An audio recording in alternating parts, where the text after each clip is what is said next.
Shalom, shalom, soyez bénis, peuple de Dieu. Bonsoir et bienvenue à l'étude biblique de Overcomers Ministry Church. Comme à l'habitude, chaque mercredi à partir de 19h30, 20h, 19h45, je sais que vous êtes connectés. Commencez déjà à partager le direct et je vais laisser les éminents invités se présenter et nous allons entrer dans l'étude aujourd'hui. À mon extrême gauche, j'ai l'ancien qui va se présenter. On y va, Papa Guillaume. Oui, shalom, shalom, shalom apôtre, shalom pasteur Landry. C'est Elder Guillaume. Je suis ravi d'avoir cet honneur de faire partie de ce panel. Que le Seigneur vous bénisse. Je crois que le Seigneur va encore nous enseigner davantage. Nous sommes avec l'apôtre, la révélation est là. Que le Seigneur vous bénisse. Amen.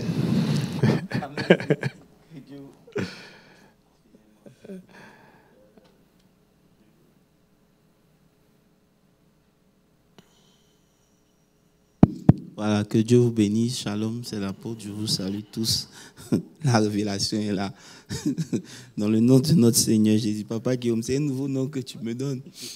Merci. En tout cas, que Dieu vous bénisse. Nous espérons que ce soir encore, Dieu va nous permettre, par sa grâce, de grandir dans la connaissance et la révélation. Amen. Amen. Donc, nous allons prier. Papa Guillaume, tu vas nous conduire et nous allons démarrer l'étude. Amen. Nous allons prier. Éternel Dieu le Père Tout-Puissant, Papa, nous venons te rendre gloire. Père, ta parole déclare que là où 2 ou 3 sont assemblés en ton nom, toi tu seras parmi eux. Nous croyons que tu es parmi nous en ce moment. Père, nous sommes ici pour apprendre de toi, ô Éternel Dieu le Père des armées. Parce que toi, Seigneur, tu veux que nous puissions nous approcher de toi. Nous puissions connaître ta pensée, afin que nous puissions appliquer ta pensée ici sur terre. Père, nous sommes ici pour apprendre de toi. Seigneur, apprends-nous comme tes enfants, comme tes élus. Seigneur, parle-nous au travers de tes serviteurs. Nous remettons ce moment entre tes mains. Cher Saint-Esprit, sature cette atmosphère de ta puissance, de ton onction. Que ce soit toi qui nous conduise. Inspire nos pensées, inspire nos paroles, inspire nos actions. Ainsi nous t'avons prié, au nom puissant de Jésus-Christ de Nazareth. Amen. Amen, amen, amen, amen. Merci pour tous ceux qui sont là physiquement aussi. Merci pour votre présence. Merci pour la technique. Alors, nous allons démarrer l'étude. Et vous savez que dimanche, c'était un spécial fête des mères. Mais en même temps, ça entrait dans, j'ai envie de dire, dans la vie toujours après la résurrection, dans le Saint-Esprit qui est notre thème de toute l'année. Et nous avons été gratifiés d'un message vraiment puissant. Amen, amen. Alors aujourd'hui, nous allons essayer d'approfondir l'étude pour permettre à tout un chacun de mieux comprendre. Donc, invitez quelqu'un, taguez quelqu'un, et si vous-même vous avez des suggestions ou des questions, n'hésitez pas. Donc, tout de suite, je vais demander, Papa Guillaume, tu étais là dimanche, tu as écouté le message. Quelles sont tes impressions, juste en introduction, pour déjà dire quelque chose pour que le peuple soit un peu orienté par rapport à ce que nous faisons ce soir. Le message de dimanche, en quoi est-ce que ça t'a édifié? Qu'est-ce que tu as retenu particulièrement? Oui, il y a beaucoup de points qui m'ont marqué. Il y a un des points qui m'a beaucoup marqué, c'est quand l'apôtre demandait qui veut devenir une mère. Et par rapport à être seulement une femme. Ok. Et c'est là que ça m'a beaucoup touché. C'est-à-dire qu'on peut avoir des femmes, mais pour être une mère, c'est un parcours, c'est un cheminement. Amen. Et il y a beaucoup dans ça. Et la reconnaissance, le poids, l'importance, la place centrale de la mère dans la société, dans Yeah. la famille. Amen. Oui. Même dans l'église. Oui. Là, ce sont des points qui m'ont beaucoup touché. Amen, amen, amen. Alors, apôtre, moi j'ai écouté plusieurs messages en ce qui concerne la fête des mères et j'ai pu constater une touche particulière par rapport à l'héritage que nous devons laisser. Et en touchant la fête des mères, soudainement, j'ai envie de dire, même les hommes se sont sentis concernés. Donc, en quoi est-ce que cette orientation-là, ça vient de quoi en fait?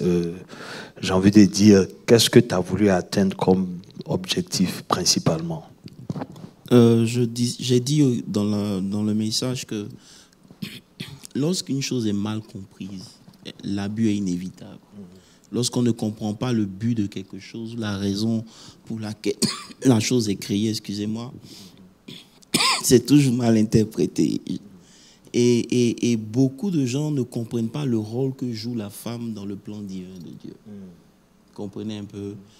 C'était important de relever cela, en fait. Okay. Voilà. Et le but ici, c'était d'emmener toutes nos sœurs qui veulent avoir des enfants, qui veulent se marier, ils sont déjà même des mères, à comprendre leur importance dans le plan de Dieu. C'est pour cela qu'on a dit que lorsque le diable voulait manifester quelque chose sur la terre, il est passé par la femme. Lorsque Dieu aussi voulait racheter l'humanité, il est passé aussi par la femme. Yes. Donc la femme joue un rôle déterminant dans la manifestation du plan de Dieu comme celui du diable. Et c'est pour cela que l'ennemi s'acharne particulièrement contre les femmes. Et lorsque les femmes ne comprennent pas ça, elles ne vont pas se donner l'importance, la valeur qu'elles ont devant Dieu ou dans le spirituel. Wow, d'accord.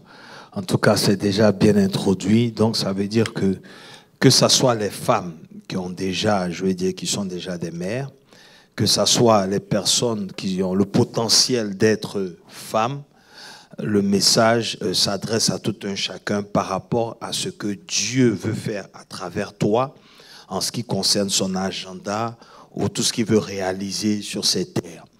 Et c'est pour ça que quand on a commencé justement le message, on a surtout parlé de la mère de Moïse.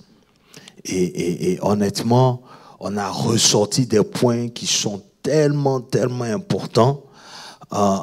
Et ce que je constate même, apôtre, c'est que, comme tu as mentionné dimanche, le diable, tout de suite, c'est la femme qui l'a attaqué. Il est venu l'attaquer, la femme, et tout de suite aussi, Dieu, c'est par la femme qu'il a voulu restaurer. Et on sait que l'Église aussi, c'est une femme.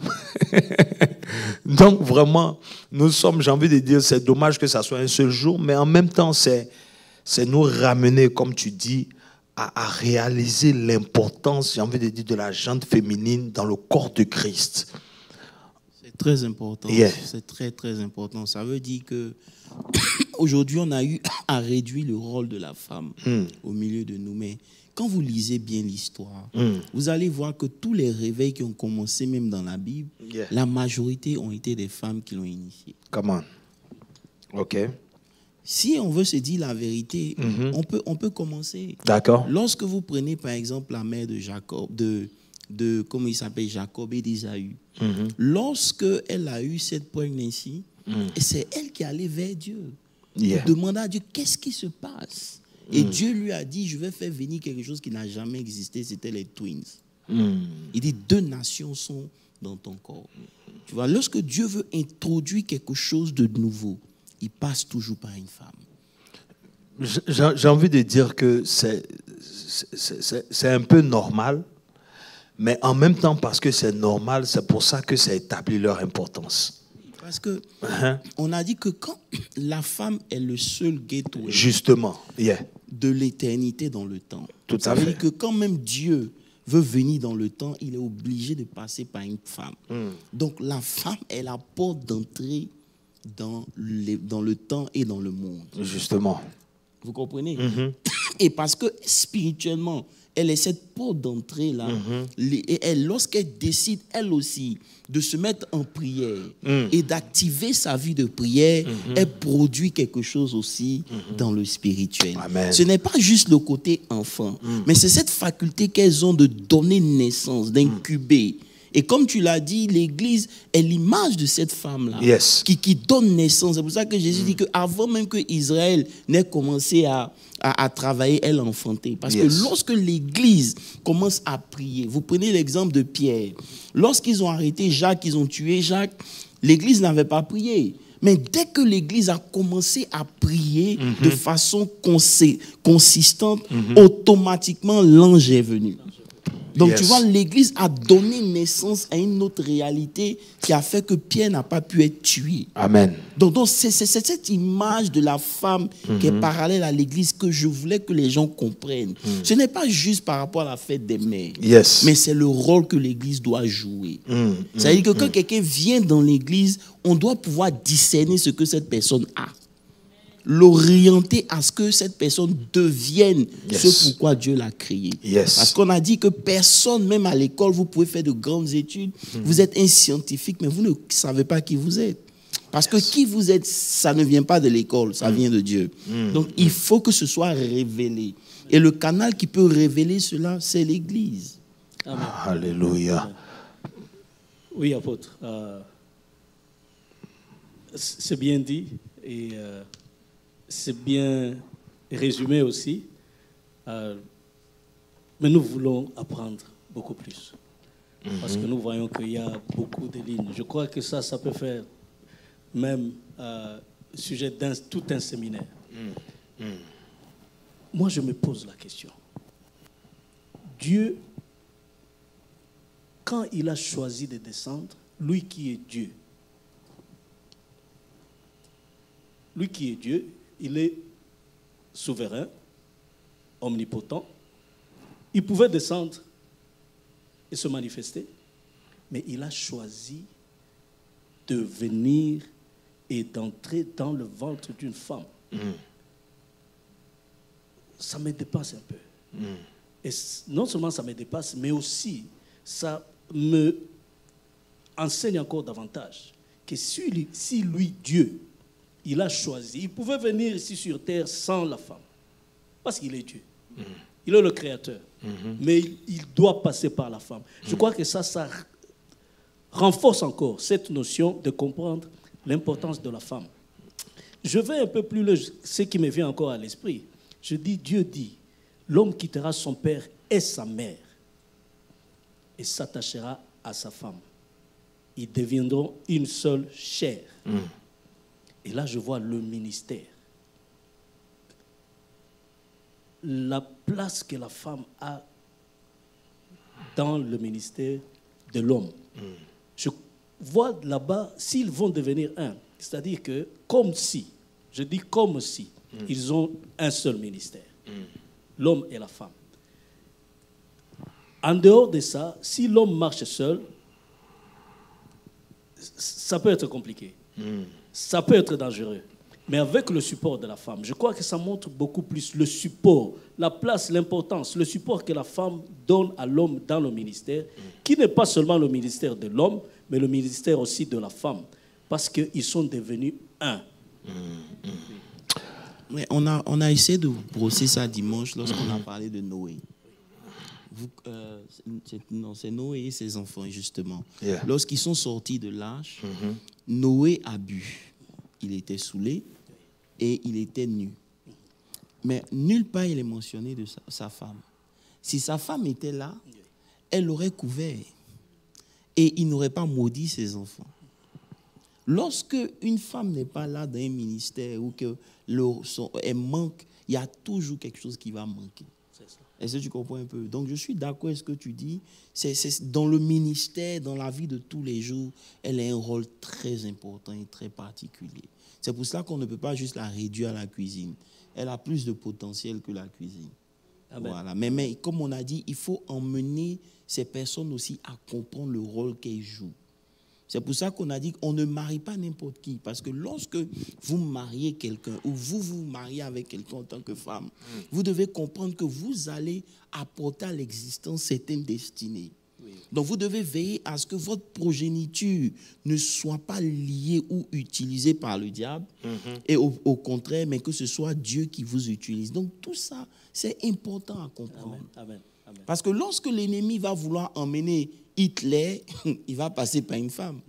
Yes. Donc veille à ce que toi, tu ne sois pas la mère d'un autre Hitler. Parce que Hitler aussi avait commencé dans l'église même. Wow. Alléluia.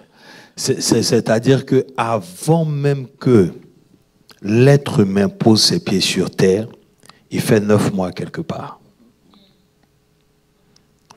Et c'est dans ces 9 mois-là qu'il y a non seulement ce que Dieu a mis, mais aussi l'apport, ou bien j'ai envie de dire le support que toi, en tant que porteuse de cette vie-là, de pouvoir impacter l'enfant. Vous prenez l'exemple de Samson.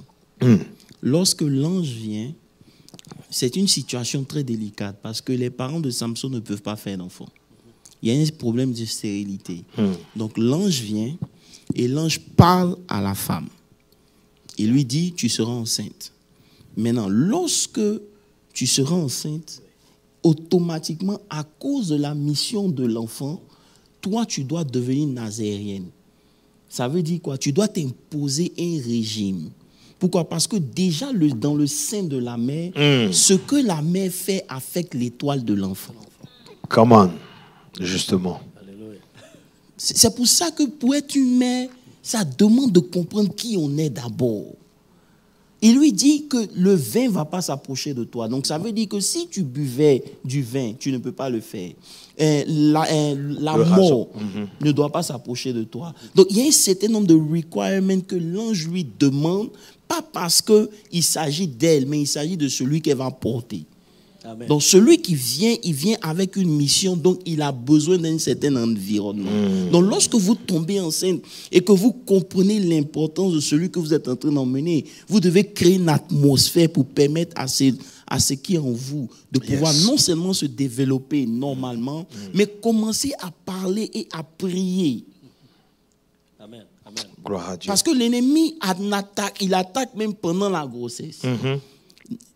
Il attaque même avant même que tu ne tombes enceinte. Il ne veut pas que tu tombes enceinte. Lorsque tu tombes enceinte, il attaque. À l'accouchement, il attaque dès le bas âge de 0 à 2 ans, comme on a vu pour Moïse. Il attaque et pour Jésus. Donc, à tout moment, celui qui apporte une descendance sur la terre doit être en prière. C'est tellement profond parce que déjà, en disant que l'ange communique avec la femme, ça veut dire qu'elle est supposée avoir des prédispositions même pour pouvoir arriver à ce niveau où un ange vient communiquer avec elle. Et c'est pour cela qu'on dit que lorsqu'une femme commence à prier, elle a plus d'aptitude à accéder au monde spirituel que l'homme. Pourquoi? C'est comme ça que Dieu les a créés. Et vous allez voir que c'est pour ça que moins de femmes prient. C'est-à-dire qu'elles parlent plus qu'elles doivent prier. Pourquoi? Parce que l'ennemi sait leur aptitude. Attendez, pendant des années, Adam, il est dans le jardin, il ne voit pas le diable. Mais lorsque la femme vient, le diable apparaît. Et c'est elle qui le voit. On va s'arrêter là. Ils vont nous attaquer. On n'a pas dit que la femme c'est le diable, mais elles ont des aptitudes spirituelles. Parce que le diable était là, mais il n'apparaît pas. Mais dès que la femme vient, automatiquement il apparaît parce qu'il comprend le principe. Donc en tant qu'église, on doit épouser aussi ce principe d'incubateur de destinée. C'est pour cela que lorsqu'on prêche, on doit prêcher non pas pour que les gens dépendent de nous, mais que les gens dépendent de Christ. On doit prêcher pour que les gens comprennent ce à quoi Dieu les a appelés. C'est ça la vie après la résurrection dont on parle. Il y a des choses qui n'ont rien à voir avec le Saint-Esprit. Ça demande une certaine détermination, un certain courage et une certaine connaissance que tu dois acquérir. Amen. Est-ce que vous comprenez? Et c'est ça l'Église. L'Église est comme cette femme-là qui est le sein de Dieu. Mais aujourd'hui, lorsqu'on voit, on voit que beaucoup de gens dans l'Église ne sont pas parvenus à connaître Christ comme il se devrait. Et on tâtonne dans le péché, on tâtonne dans la médiocrité, on tâtonne dans un certain nombre de choses simplement parce qu'on n'avait pas compris. Oui, apôtre. Une autre question qui me vient à l'esprit, c'est comment dans l'Église nous pouvons aider à tous nos frères et sœurs à faire sortir à ce qu'ils ont en eux, que le Seigneur a mis en eux, il les a choisis, il les a placés dans l'Église, afin que cela sorte. Parce que c'est ça la mission de l'Église. Les aptitudes là qu'ils ont, que ce soit les femmes, que ce soit les hommes, comme Pasteur Landry avait dit, le message de dimanche, non seulement c'était pour la fête des femmes et reconnaître la femme, mais aussi, ça nous a interpellés, nous, en tant qu'hommes. Parce que nous vivons avec nos mamans, nos mères, mais aussi, nous faisons partie de l'Église. Et en tant que corps de Christ, l'Église qui est l'image de la femme aussi, comment l'Église peut aider à ce que ces aptitudes-là que le Seigneur a mis à chaque personne qui est dans l'Église, à ce que ça puisse sortir, qu'il puisse accoucher ça. Comment est-ce qu'on peut amener l'Église à ce que les femmes puissent pouvoir... Les aptitudes des frères et sœurs puissent naître et se développer. Bon, je pense que c'est ce que nous sommes en train de faire. Peut-être que nous n'approfondissons pas encore bien les choses, mais sinon, à travers les enseignements que nous donnons, à travers les programmes que nous avons, si tu ne te sens pas impliqué dans la chose, déjà, tu ne peux pas être exposé justement pour pouvoir recevoir ce qu'il faut et produire. Tu vois? Et puis, il faut dire que la société aussi. Parce que dans la société, c'est vrai avec le temps, c'est maintenant que les femmes sont en train de prendre conscience de beaucoup de choses. On a eu tendance à mettre les femmes un peu de côté. Vous voyez un peu? Parce que l'ennemi est malin. Quand il sait que la force et la puissance se trouvent quelque part, il va manipuler les choses de telle sorte qu'on écarte ce qui est plus important. Comprends?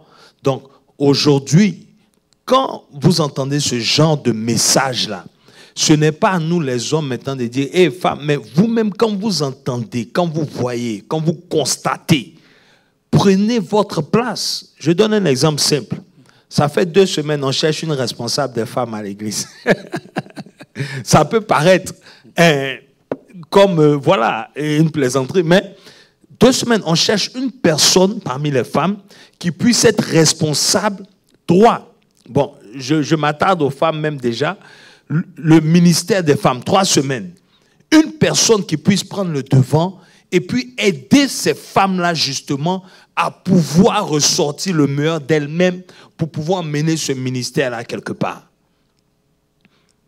Il y a des choses qu'on peut dire, mais nous ne pouvons pas prendre la main de quelqu'un pour faire quelque chose. C'est-à-dire, elles doivent se sentir interpellées. Parce que l'Église, c'est une femme. L'Église, c'est la fiancée de Christ. Oui, nous sommes l'autorité. En tant qu'homme, c'est l'autorité. Mais sinon, que ça soit l'animation, que ça soit engendré, que ça soit entretenu, les détails, c'est la femme.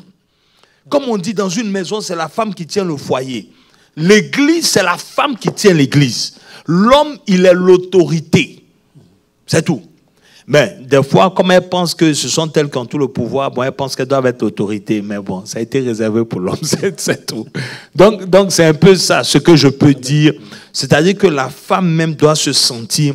Et quand tu lis l'histoire, quand tu lis la Bible, et que tu réalises un peu l'importance de la femme, que ça soit même dans l'histoire de Christ, attends, dans son ministère, à la résurrection, les femmes qui sont là, déjà, en tant que femme, ça doit t'interpeller.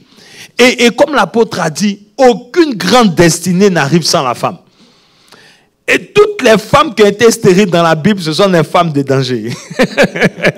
En en fait, ce que Papa Guillaume est en train de dire, c'est que il parlait non seulement de la femme, mais du point de vue général. Comment l'Église peut prendre sa position et permettre à ce que les destinées se réalisent. Tu comprends un peu? Et là, c'est un problème qui est profond.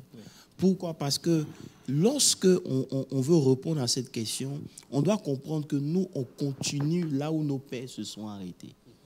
Et lorsque les pères n'ont pas pris le temps d'investir dans la vie de la génération qui vient après elle, la génération qui vient est obligée de struggle. Je ne sais pas si tu comprends ce que je suis en train de dire. Parce que on a parlé, par exemple, de Daniel. Lorsque on ouvre la Bible et qu'on commence à parler de Daniel, ce n'est pas une histoire qui est plaisante. La Bible nous dit que Daniel et un certain nombre de personnes sont partis en captivité. Ils arrivent chez le roi de Babylone. Pas parce qu'eux-mêmes ils ont péché, mais parce que les pères ont péché. C'est là qu'on a mentionné Ézéchias qui a ouvert les trésors de Dieu aux Babyloniens. Donc Dieu a dit que ta descendance, tes élites, vont partir en esclavage en Babylone. Donc aujourd'hui, Daniel se retrouve en Babylonie simplement parce que ses pères ont péché. C'est pour cela qu'en tant que père, on doit prendre nos responsabilités. Ça veut dire que beaucoup parmi nous, on a sombré. Si on n'investit pas dans la génération qui vient à connaître Christ, eux, ils vont venir, comme on n'est plus là, ils vont prendre les lacunes. Et leur connaissance de Dieu sera limitée au matériel. Lorsque Dieu ne vous bénit pas, c'est fini. Non. Vous n'avez pas été sauvé pour avoir une voiture. Les païens n'ont pas besoin d'être sauvés pour avoir une voiture. Ils n'ont pas besoin d'être sauvés pour avoir une maison. Vous avez plus que les païens en Christ. Mais vous devez découvrir. Donc ça passe par l'investissement que nous devons laisser à ceux qui viennent après. C'est pour ça qu'en tant que chrétien, arriver à un certain niveau, tu dois être en mesure d'exhorter quelqu'un à côté de toi. Amen. Tu ne peux pas faire 5 ans dans l'église et lorsqu'on va te dire, viens et donne une exhortation, tu paniques. Ça veut dire que, tu n'as pas de vie constante de méditation, tu n'es pas exposé à la parole et ça ne te dit rien. Tu écoutes un message, tu ne vas pas à la maison pour réfléchir. Tu comprends? Et c'est ça qui fait qu'il y a des générations, on leur laisse des lacunes. Donc nous, on tombe dans des lacunes et maintenant, par nos efforts personnels, on commence à découvrir maintenant la vérité. Vous comprenez un peu? Parce que vous prenez l'exemple, par exemple, vous voyez un homme de Dieu qui vient avec 5 gardes de corps. On est d'accord? Un qui attrape sa Bible, l'autre attrape ses clés, l'autre attrape ses 2 téléphones. Et le peuple, nous qui sommes là, nous, on voit ça comme grand. Et un homme de Dieu qui va venir sans ça, il sera méprisé. Maintenant, laissons le poser côté physique et allons dans le spirituel. Si cet homme qui vient avec ses 5 gardes de corps ne prie pas, devant Dieu, il n'est rien. Comparé à celui qui n'a pas les 5 gardes de corps, mais qui prie toutes les nuits. Donc, qu'est-ce que nous, on va valoriser? Je ne sais pas si tu comprends un peu ce que Très bien. Aujourd'hui, c'est ça qui fait qu'on vient à l'église, on ne découvre pas les destinées parce qu'on nous fait croire que réussir, c'est d'abord ce que tu peux présenter à l'extérieur. Non. Donc, il a fallu maintenant qu'on rentre en nous-mêmes, qu'on commence à chercher pour comprendre où sont les problèmes. C'est pour ça que lorsque Daniel arrive en Babylonie, il décide de ne pas se souiller avec les mets du roi. Vous devez comprendre quelque chose. Il n'était pas esclave. Il était esclave, mais pas esclave. Parce qu'un esclave ne mange pas à la table du roi. Il est esclave, mais il est dans le confort. Donc, il a toutes les conditions pour régner Dieu. Mais eux, ils décident de rattraper les erreurs de leur père. En d'abord cherchant à se consacrer. Donc, c'est une décision personnelle. C'est fort. C'est fort. C'est fort. C'est fort parce que ils ne sont pas dans leur pays, dans leur nation. Ils sont en captivité. Et ils ont toutes les raisons. Parce que quand tu es en captivité, tu te dis c'est parce qu'ils sont forts qu'ils nous ont pris. Tu peux te dire que c'est parce que leur Dieu est plus fort que notre Dieu. Mais ils ont compris que c'est par erreur des pères qui se retrouvent là où ils se trouvent. mais ça ne va pas nous emmener à renier notre Dieu. Tout à fait. Et c'est là qu'est le problème. Parce Yeah. que beaucoup parmi nous, ils vont se dire quoi? Si Dieu existait, pourquoi Dieu a permis? Voilà. Mais attends, Dieu est un Dieu juste. Dieu est un Dieu juste. Tu sors d'une famille où la sorcellerie a régné pendant des années. Tu sors d'une famille où jusqu'à présent on continue de faire des libations à des esprits. Maintenant, toi, tu es le premier born again. Et tu veux qu'en un coup, ta vie soit celle semblable à celui dont les parents étaient dans l'église, ça fait 50 ans, 100 ans. C'est pas pareil. Vous n'avez pas les mêmes grâces. Donc, tu ne peux pas te vouloir que ta vie soit semblable à une telle personne. À cause de ce que, d'où tu... Et c'est pour ça qu'on a parlé de la maman de Moïse. De Moïse, yeah. Elle comprenait d'où elle venait. Oui. Mais elle a décidé de marquer la différence. Amen. La Bible nous a parlé de son origine sans même donner son nom. Yes. Vous dites que vos origines ne sont pas une excuse pour que vous échouez ou que vos Jésus. Enfants échouent. Tu ne peux pas venir dire que oui, moi, je n'ai pas eu la chance que toi tu as eu là. Moi, j'ai souffert. Donc, non. Tu as souffert pour que tu apportes une différence à tes enfants. Amen. Amen. Vous comprenez? Amen. Donc, étant en captivité, ils pouvaient remettre en cause Dieu. Et bien plus, ils ont été castrés. Daniel ne s'est jamais marié, il ne pouvait pas. Il n'a jamais eu d'enfant. Maintenant, quel Dieu qui est si bon, qui peut non seulement vous faire échouer, vous emmener en captivité et autoriser à ce qu'on vous casse et que vous continuez de le servir? C'est la substance. C'est la substance. Alléluia. Yes, yes, yes. Mais malgré cela, ça n'a pas détérioré leur spiritualité. C'est-à-dire, ça a été comme un challenge, comme un défi pour eux, de démontrer que malgré tout cela, notre Dieu reste le véritable Dieu. Et ça demande un prix. Absolument. Et si vous ne pouvez pas manifester votre destinée sans payer de prix. Et c'est là où nous sommes. Les chrétiens veulent qu'on prophétise sur leur vie et que ça arrive du tic au tac. Ils ne comprennent pas qu'il y a un combat que eux-mêmes doivent engendrer. Paul a dit, il y a une porte qui m'est ouverte d'un accès grand. Mais l'ennemi est là. Les combats sont là. Donc, la vie chrétienne, c'est une vie de combat. Il faut se réveiller. On est dans la victoire, mais le paresseux va donner l'autorisation au diable de régner sur sa vie. Amen, amen, amen. Et bon, on va toucher à ça peut-être après parce que je réalise, et tu as mentionné ça une fois à l'étude, parce que, en fait, quand tu regardes Daniel, comme tu dis, tu vois qu'il ne se bat pas pour lui, en fait. C'est la notion de la future génération, la notion de la longévité. C'est-à-dire que tu es là, tu peux te dire, bon, j'admets tout ce qui se passe, et puis bon, voilà. Regarde les enfants de Lie. C'est pour cela qu'aujourd'hui, ce message moi-même m'a interpellé. Parce que Élie est sacrificateur. Oui. Ses enfants font des bêtises dans le temple. Et tout ce que Élie trouve à dire, ce que vous faites là, c'est pas bon, hein? Arrêtez, hein? Un jour Dieu va vous frapper. Ce que vous faites là. Dieu s'est fâché contre Élie, contre ses enfants. Maintenant, Samuel est dans la même maison. Il pouvait prendre les mauvais comportements, mais il ne l'a pas fait. C'est pour ça que Samuel a appelé le peuple et dit, de qui je suis le débiteur? Yes. Parmi vous ici, là, j'ai pris la brebis de qui lève la main, qui disent. Yes. Ça veut dire qu'au milieu de l'adversité, au milieu du dégât, lui, du désordre, il décide de ne pas être dans le désordre. Amen. Ça commence par une décision personnelle. Amen. Si tu veux pécher, tu vas pécher. Il n'y a pas quelqu'un qui peut t'empêcher de pécher. Ne pas pécher vient d'abord par une décision que tu prends d'abord. Amen. C'est tout. Oui, apôtre. L'identité. La prise de conscience des enfants de Dieu, de leur identité.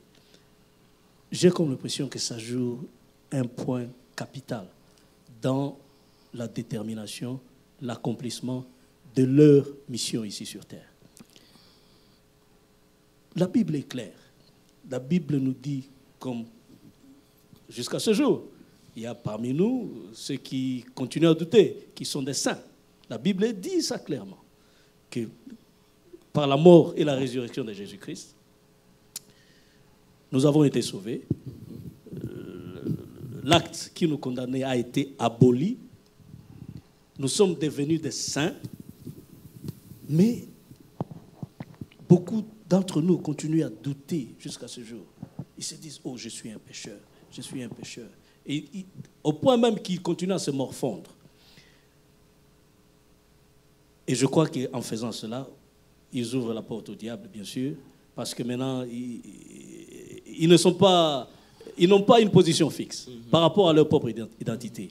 Alors, en revenant à ce message de la femme, et comme on a de surcroît l'homme dans l'Église, je crois que si nous pouvons, le peuple de Dieu peut comprendre l'identité qu'ils ont.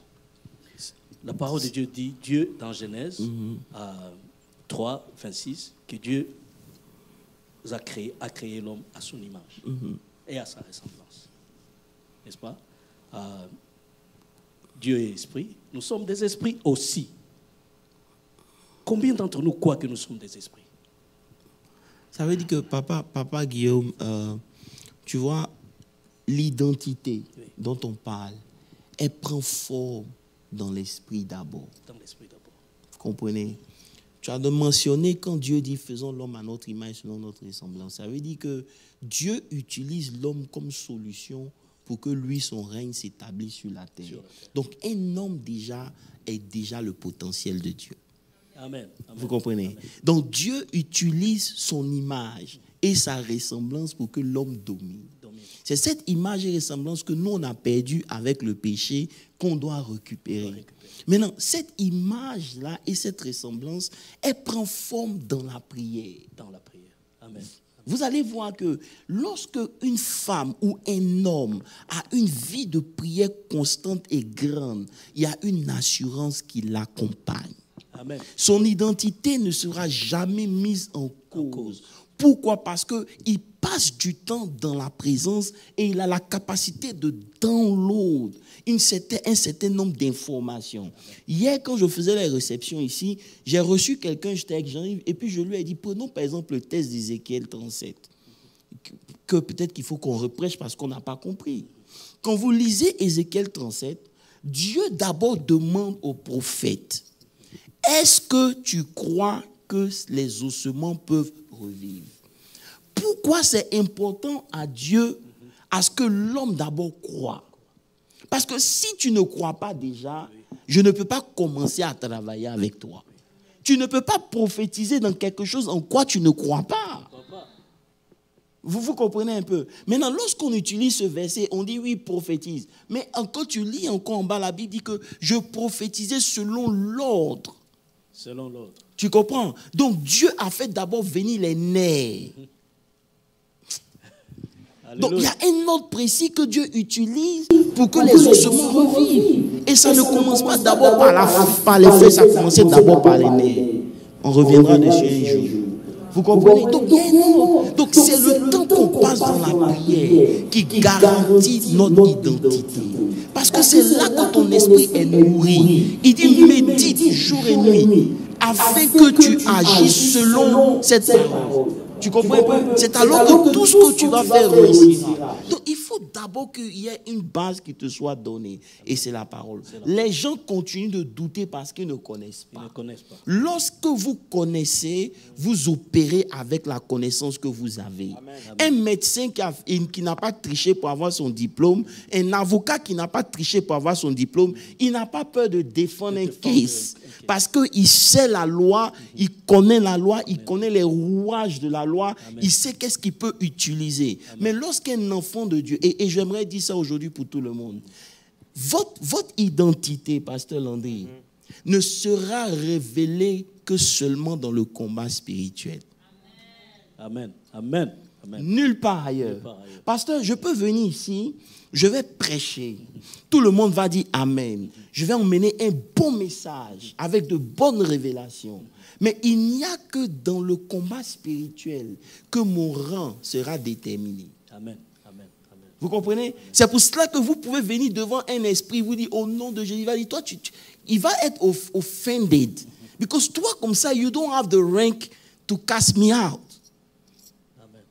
C'est donc c'est dans le combat spirituel qu'on reconnaît l'identité et l'autorité. C'est pour cela que Paul dit, lorsque votre soumission sera complète, vous serez prêts maintenant à punir toutes sortes de désobéissances. Amen. Ça veut dire que vous ne pouvez pas toucher certaines désobéissances dans votre vie tant que votre soumission n'est pas complète. Amen. Amen. Amen. Amen. Tu comprends un peu le schéma? Oui. Et tant que l'Église n'arrive pas à comprendre cela, on va toujours struggle.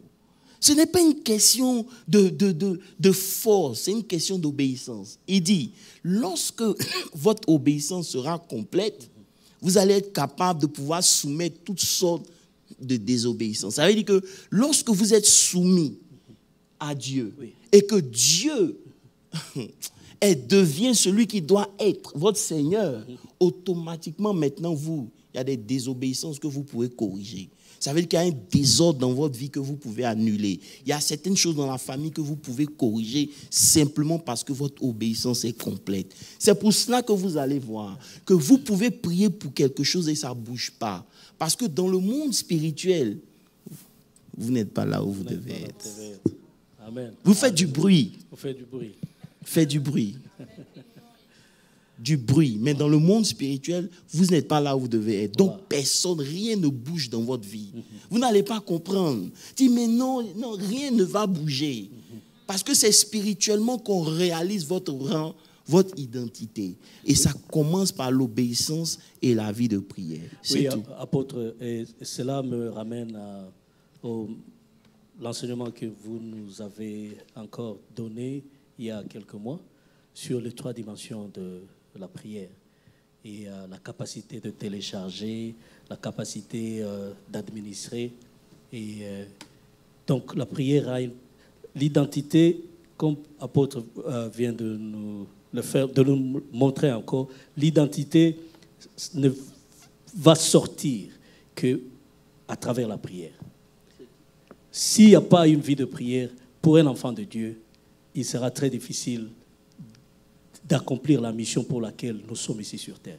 Parce que c'est à travers la prière que nous connectons avec Dieu, nous faisons ce networking avec Dieu, et là, Dieu commence à nous parler, nous commençons à avoir des révélations, le Saint-Esprit nous parle, il nous révèle les choses cachées, il inspire nos pensées, nos paroles et même nos actions. Dans nos actions, on peut voir que cette personne est avec Dieu. Bien-aimé, c'est très important. Et je fais appel à mes frères et sœurs. Il y a presque dans chaque département, il y a des groupes de prière, des séances de prière. Je vous encourage. Ça veut dire qu'on réalise même en fait que, Pasteur Landry, venir à l'église le dimanche est une bonne chose, mais il faut bien venir à l'église. Aujourd'hui, j'étais en train de réfléchir à la nature du culte en lui-même. Et je trouve que c'est la religion, personnellement. Parce que vous devez venir préparer. Ça veut dire qu'en temps normal, pasteur, avant même d'administrer la parole, il faut qu'il y ait au moins 2 heures de prière. Amen. Amen. Je te dis, parce que pour que la parole puisse parvenir à l'esprit du chrétien, que le chrétien soit dans la présence et puis comprendre là, il faut que vraiment il soit arrivé à un niveau où son esprit est ouvert pour recevoir. Mais toute la semaine, il n'a pas prié. Toute la semaine, il n'a pas médité. Même quand on fait le Bible study, il ne se connecte pas. Il ne vient pas à l'église. Le dimanche, bon, je vais suivre. Donc, tu vois, cette manière de faire là favorise comment on appelle ça, une décroissance spirituelle. Tu comprends? Parce qu'il y a des gens qui ont été matures, mais ils ont perdu la maturité à travers une décroissance spirituelle. Parce que la dernière fois qu'on a parlé de maturité, on avait dit qu'il y en a qui ne sont pas matures parce qu'ils ignorent. Maintenant, il y en a qui connaissent. Ils sont arrivés au plafond. Ils étaient censés devenir des maîtres, comme Paul l'a dit.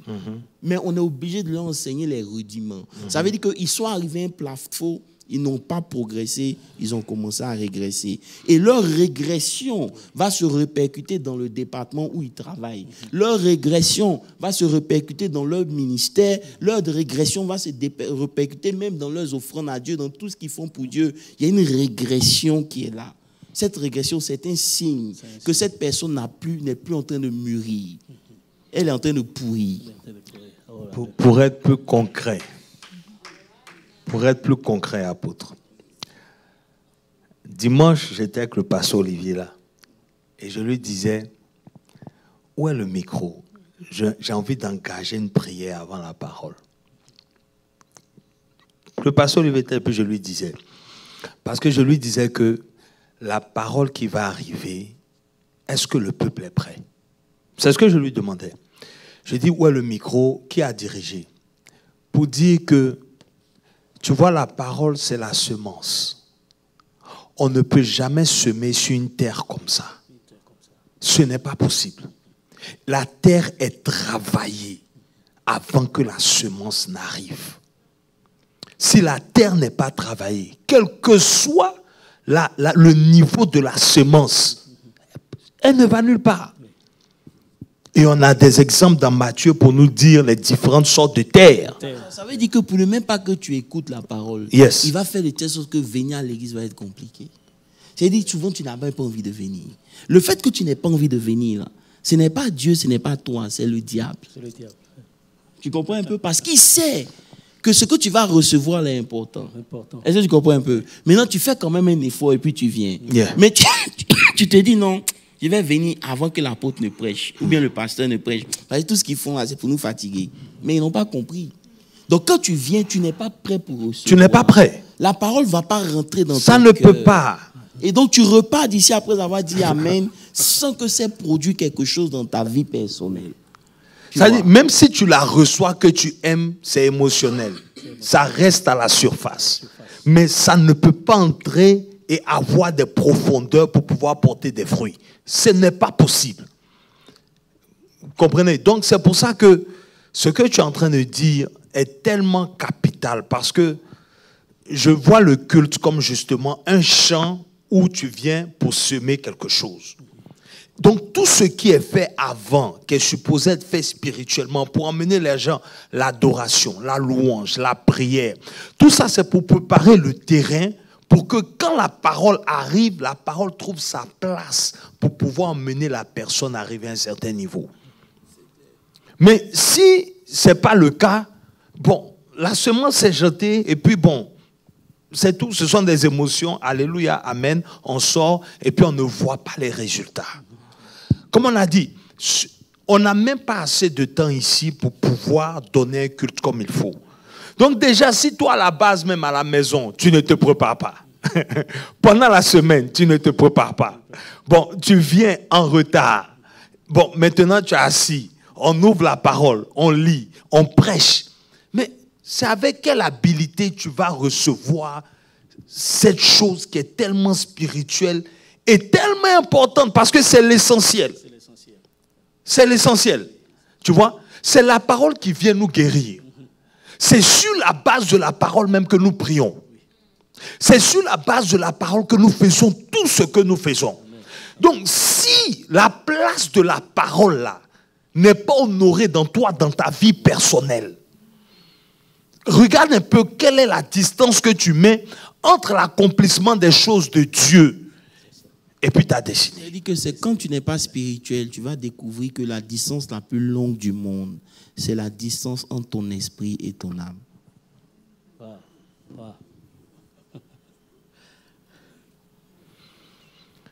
On y va. Lorsque tu n'es pas spirituel, il sera difficile pour ce qui est dans ton esprit d'arriver à ton âme. Ça prend un chemin qui est tellement long. Parce que tu n'es pas spirituel. Parce que les choses de Dieu, c'est spirituellement qu'on les discerne. Donc pour que ça descende, il va falloir tout un travail. Comprenez un peu? C'est ça. C'est pas États-Unis, Australie qui est long. C'est de ton esprit à ton âme. Dans toi-même, ton corps, c'est long. Ah oui. Pour que ça descende et que tu puisses même appliquer. Voilà. Et c'est pour ça qu'il faut être spirituel. Parce que quand on prend la maman même de Moïse, la Bible dit que quand elle a vu que l'enfant était beau, c'est pas physique. C'est là où je suis. Je voulais lire même parce que... Voilà. Elle a discerné que l'enfant ici, il est spécial. Vous comprenez un peu? Et comment toi tu peux discerner si tu n'as pas une vie de prière? Tu n'as pas une vie de prière. La prière devient... Voilà, la dernière fois, on était ici dans un Bible study, je crois qu'on parlait de priesthood. OK. Et on n'est pas rentré dans les détails parce que chacun de nous, on a... Le priesthood, c'est quelque chose que tu t'imposes à toi-même. Tu comprends un peu? Je disais à quelqu'un qu'aujourd'hui, j'étais en train de faire du vélo, quand le Seigneur m'a interpellé, il m'a dit, j'aime pas ta manière de prier. Tu ne pries pas assez. Alors que pour moi, c'est décent. C'est pas assez. Donc, je comprends que je suis obligé maintenant de sacrifier mes nuits pour ce que ça va me coûter. Soit je le fais et puis je rentre dans ce... Je vous donne un exemple bien simple. Il y a des années en arrière, j'écoutais un témoignage de quelqu'un qui disait qu'il priait pendant des heures, mais ça n'a pas commencé comme ça. Il prie 1 heure, quand il s'en va dormir, les sorciers l'attaquent. Il dit, bon, comme c'est comme ça, il va prier 2 heures. Il a prié même 4 heures. Quand il finit la nuit, on le corrige. Jusqu'à ce qu'il finisse de prier 7 heures. Quand il a fini de faire 7 heures, Dieu dit, c'est bon, va dormir. Quand il dort tranquille. Pendant des années, c'est devenu un priesthood. Chaque nuit, de 0 heure jusqu'à 7 heures, il est en prière. Mais Dieu a utilisé l'ennemi pour lui imposer le priesthood à suivre. Mais nous, on n'a pas ça. Nous, on s'en fout. Nous, on vit notre vie chrétienne comme on la veut, comme on ressent. Ça veut dire qu'aujourd'hui, je suis content, je viens. Et si je ne suis pas content, vous m'emmerdez. Vous comprenez un peu? Mais ça ne marche pas comme ça. Ça ne marche pas comme ça. Papa, pasteur Londres. Yes. Ça ne marche pas comme ça. Sacerdoce. Arrivé à un certain moment, le sacerdoce doit peser dans ta vie. Qu'est-ce qui est prioritaire pour toi? Des gens peuvent être, regardez, des gens ne viennent pas à l'église parce qu'ils ont des rapports à faire au travail. Mais pour Dieu, ça peut passer. Il dit que le sacerdoce n'est pas encore établi dans leur vie. Ils n'ont pas compris l'importance du service. Comment, par ton service, des choses que tu ne devais pas avoir rentrent dans ta vie? Peut-être qu'il faut qu'on prenne ces choses-là pour que les gens comprennent. Amen. Ou quand Dieu même t'a maudit, mais par ton service, c'est dans la Bible. Ce n'est pas un lien d'esprit, ce n'est pas un esprit de famille, ce n'est pas un lien de famille. C'est plus puissant parce que c'est un verdict de Dieu. Tu ne peux pas intercéder. Tu ne peux même pas intercéder. Et Dieu a décidé. Mais il y a des gens qui ont contrepassé ça, simplement parce qu'ils ont compris. Donc la vérité ici, pasteur, ça va au-delà. En tant que femme, c'est leur responsabilité. Parce que Dieu parle toujours à la femme d'abord. Vous prenez toutes les destinées. Lorsqu'il n'y avait pas de prophète, Dieu ne parlait pas. La Bible dit que la voix de l'Éternel était rare. Il a permis la stérilité de Anne pour emmener à donner naissance à quelque chose.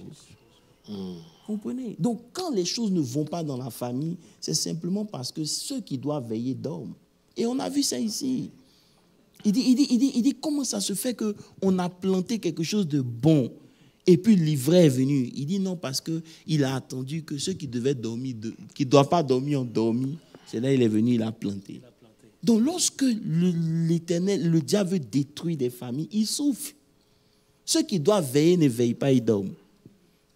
Et c'est pour ça qu'on a dit que le plus important, on a vu, c'était le psaume 127, où on a dit que Psaume 127, les enfants sont un héritage pour Dieu. C'est quoi? C'est Psaume 127? Pasteur Landry. Les enfants sont un héritage pour Dieu. C'est Psaume 127.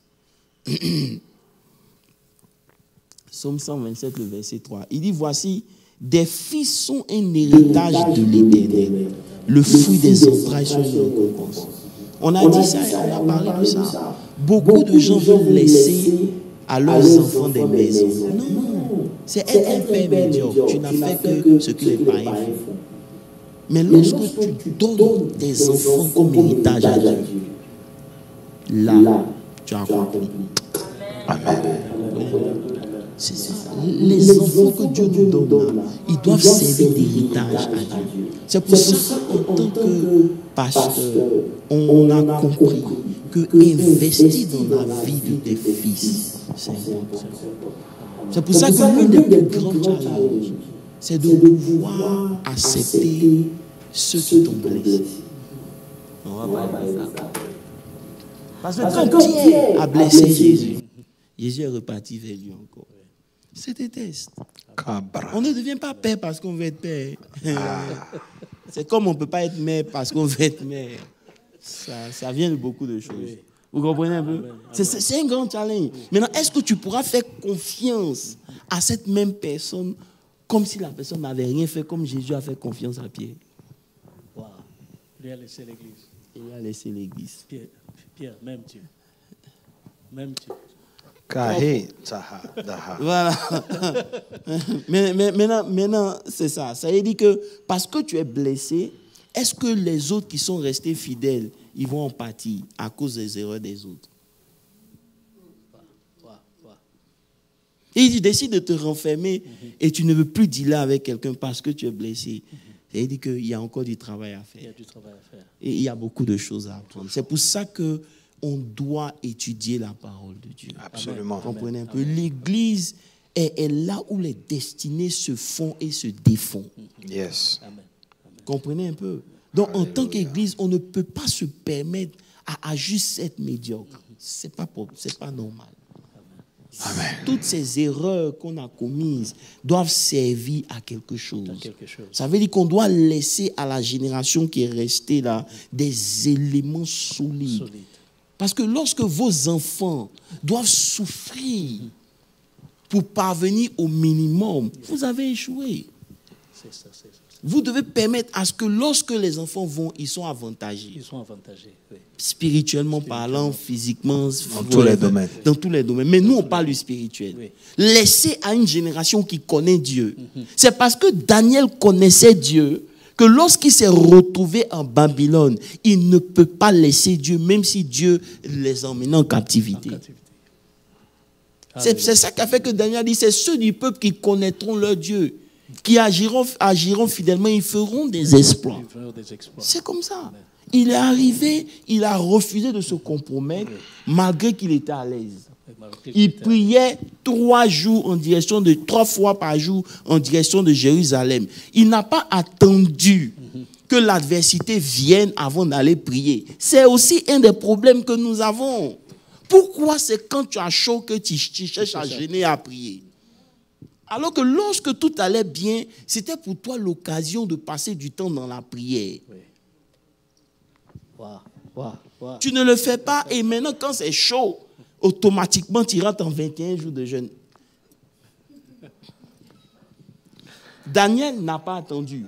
Il priait. Ça fait que quand le verdict du roi a été donné, il a continué de faire ce qu'il faisait. Amen.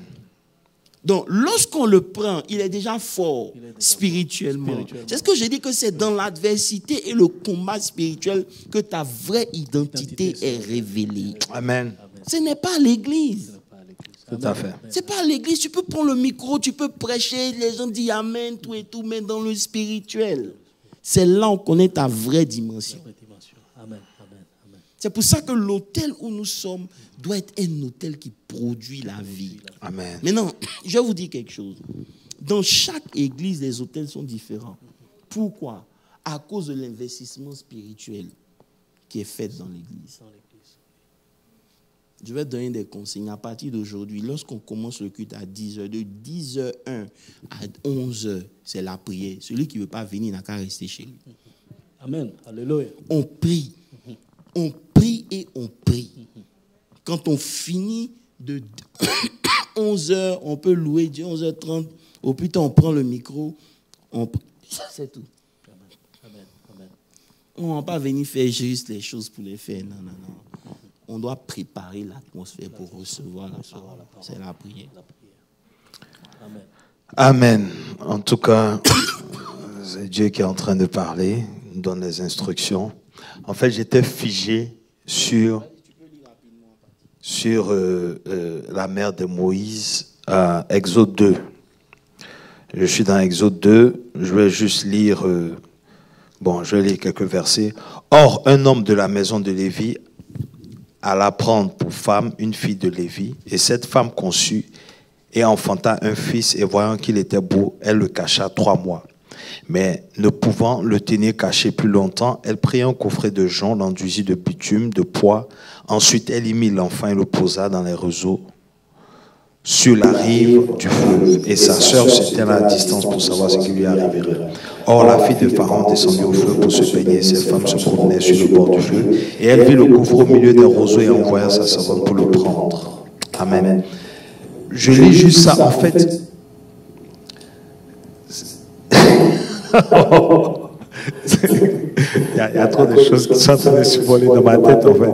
Mais je dis que c'est Pharaon qui a pris un décret pour tuer tous les enfants. Et la femme, qui est censée être une femme esclave, se rebelle contre le décret de Pharaon. Gardant l'enfant, elle met sa vie en danger. Elle met sa vie en danger. Je veux dire, tu peux faire des enfants encore et tu as déjà des enfants. Yeah. Il y a déjà des enfants. C'est ça. Mais qu'est-ce qui te donne ce courage-là de braver un décret pharaonique à cette époque-là pour prendre tout ce risque-là? Si tu n'es pas une femme de l'esprit. Si tu n'es pas une femme de l'esprit. Si tu n'as pas conscience de la destinée de l'enfant-là. C'est-à-dire, elle est tellement dans l'esprit que je te dis quelque chose. La Bible dit au verset 3 que elle a demandé, nous ne pouvons plus le cacher, elle prie, et puis elle a demandé à Myriam au verset 4. La sœur de l'enfant se tint à distance pour savoir. Mais Myriam, son nom veut dire l'Éternel is watching. Ça veut dire que tout ce que la vie fait est reconnu. Donc Myriam qui s'en va, qui regarde l'enfant en train de partir, c'est juste l'Éternel qui est en train de regarder. C'est dit l'enfant regarde, Dieu regarde. Et le fleuve en question, c'est là où on tuait les enfants. Mais c'est ce fleuve-là qui a protégé Moïse. Ça fait que Moïse a flotté sur les eaux qui tuaient les autres. Alléluia. C'est pour ça que lorsque vous avez un mec qui est investi, c'est ce que je disais, lorsque vos parents n'ont pas investi en vous, ils auront peur de vous laisser partir. Ah, come on. Yeah. Comprenez un peu? Ils auront peur de vous laisser partir parce qu'ils vont se dire, le fleuve, il y a les requins. Mais lorsque vous avez investi et que vous comprenez vos limites, parce que cette femme, elle a fait ce qu'elle peut, elle était esclave. Une esclave ne peut pas enseigner la liberté à quelqu'un d'autre. Donc, il fallait laisser Moïse rentrer dans une famille libre pour comprendre ce que c'est que la liberté. Amen. Alléluia. Donc, tout ce que Dieu fait est important. Bref, c'est juste. Ah, ce qui a amené Moïse à être éduqué, là où on a donné le décret de le tuer. C'est ça. Wow. Donc, ça veut dire que quand Dieu approuve les voies d'un homme, il dispose favorablement même ses ennemis. Ses ennemis. C'est ça. Aujourd'hui, cherche l'approbation de Dieu. C'est la chose la plus importante. Les hommes viennent, ils vont. Amen. Si Dieu est avec toi, personne ne peut être contre toi. Amen. Vous comprenez un peu? Amen. Et quand Dieu permet des saisons dans ta vie, tu dois pouvoir aussi voir. C'est ça être spirituel. Tu ne pries pas parce qu'il y a une épée de Damoclès sur toi. Les gens, non. Tu ne pries même pas même à cause de la sorcellerie. Qui est la sorcellerie? Tu pries parce que tu veux avoir une révélation de Dieu. Yes. Que Dieu te dise le projet que tu as, cette vision qu'il t'a donnée là, c'est ça que tu protèges. Yeah. Mais si tu n'as rien vu, tu vas minimiser. Tout à fait. C'est ça, c'est ça. Tu vas minimiser. C'est pour ça qu'aujourd'hui, on doit faire attention dans nos familles. Un homme de Dieu qui va venir me dire que ma mère est sorcière et que je dois m'éloigner, je vais lui dire que tu ne connais pas Dieu. Parce que Dieu dit, honore ton père et ta mère. Peu importe qui elle est. Elle n'a qu'à être la plus grande sorcière. Si elle n'a pas pu te tuer, toi, il faut l'honorer. Maintenant, honorer là, ce n'est pas forcément donner de l'argent. C'est de faire de telle sorte qu'elle se sente honorée. Amen. Amen. Amen. C'est ça. Et tu ne vas pas discuter avec ta mère parce que tu penses tout connaître. Non. Même si tu sais qu'elle est dans l'erreur, tu dis, maman, on parle demain. Par respect. Oui. Et puis demain, tu reviens, tu dis, maman, je ne voulais pas te dire, mais en réalité, voilà. Tu comprends un peu? C'est ça. On ne tue pas tout dans la famille. Come on. Pourquoi Dieu n'a pas tué Caïn? Hier, je leur ai dit ça. Caïn a tué son frère. Dieu lui dit, tu ne vois pas ton frère. Où est ton frère? Il dit, je m'en fous de lui. Toi, tu n'es pas Dieu. Il parle mal à Dieu. Et Dieu lui dit, bon, tu seras vagabond. Et puis il dit, Dieu, toi, tu es trop méchant, ma punition est trop. Mais toi, tu viens de tuer quelqu'un. Mais lisez bien votre Bible. Dieu dit, celui qui va tuer Caïn, on va le tuer 7 fois. Pourquoi? Parce qu'en Caïn, là, il y avait celui qui devait bâtir les villes. Si Caïn mourait, c'est le descendant de Caïn qui a créé la harpe que David a jouée pour aller soulager Saül. Si Caïn était mort, comment David allait faire? Dans nos familles, il y a des gens qui ont été bénis. Ils peuvent ne pas être chrétiens, mais c'est tes frères. C'est des frères. Amen. Amen. Amen. Amen. Faisons attention. Ils sont utiles. Personne n'est inutile dans la maison de Dieu. Ils peuvent être aujourd'hui désorientés, mais toi, tu dois les aimer et les aider à réaliser ce pourquoi Dieu les a emmenés sur la terre. Alléluia. Nobody is wasted. No. Alléluia.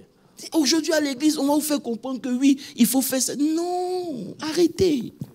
C'est un enseignement qui n'est pas biblique. Et apôtre, parce qu'on ne combat pas la sorcellerie avec la haine. Et Paul a dit, vous ne combattez pas contre la chair et le sang. Dieu a laissé Caïn. Caïn, ses enfants, là, un de ses arrières qui travaillait le fer. C'est eux qui ont créé le fer, les armes, toutes ces choses-là. On va dire, ok, c'est mauvais. Mais la cité de David, là, si Caïn n'avait pas bâti la première ville, on aurait eu la cité de David aujourd'hui. Caïn était converti. Dieu l'a laissé. Parce qu'en lui, il y avait quelque chose. Donc, même si tes parents sont ce qu'ils sont, toi, il faut les honorer. Si ton frère est ceci, cela, il y a quelque chose en lui, tu ne sais pas. Amen. Faisons attention. Amen. Et les esprits de famille, non. Prions contre la sorcellerie, c'est vrai. Mais on est au-dessus de manifestons l'amour dans nos prières. Amen. Amen. C'est pour ça que depuis vous les tuez, ils ne meurent pas. Ils ont une mission dans ta vie. Ils ont une mission. Et ce n'est pas tout dans la famille qui est mauvaise. Voilà. Moi, ma grand-mère a une longue vie, mon grand-père a une longue vie. Je lui ai dit, Seigneur, le bon côté là, moi, il pense ça. Mais tuez-les tous. Tuez tout ce que Dieu a donné dans vos familles. Hein? Et puis retrouvez sur vous seuls. Amen. Amen. Que Dieu vous bénisse. Amen. Merci beaucoup. Que Dieu vous bénisse. Bonne soirée. Merci pour l'étude. Apôtre, tu veux prier pour clôturer? Seigneur, nous te bénissons. Éternel des armées, c'est une grâce de te connaître. C'est une grâce d'être dans l'église. Donne-nous de grandir. Donne-nous de se développer. Et donne-nous de manifester notre destinée. Père, je prie pour tous ceux qui sont présents dans cette salle, que ta grâce surabonde dans leur vie, que leur maturité aille en croissant et non que, Seigneur, ils finissent par être bloqués au nom de Jésus. Nous refusons cela.